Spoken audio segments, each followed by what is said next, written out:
guys, today I am doing a diffusion experiment. You will need hot water and cold water and food coloring. Put 2 drops of food coloring in the hot water and the cold water.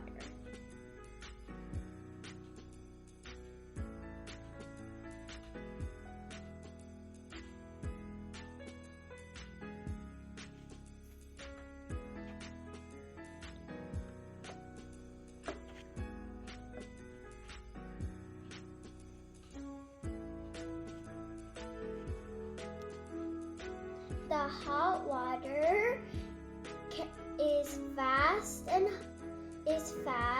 and spreaded the whole water. The cold water is slow and didn't finish.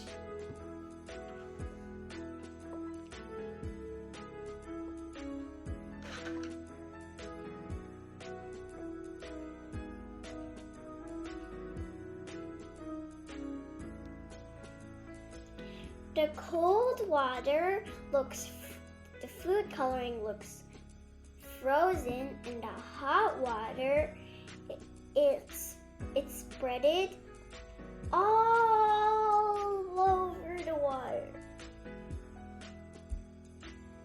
I hope you like this fun, easy experiment that you can do. Like and subscribe.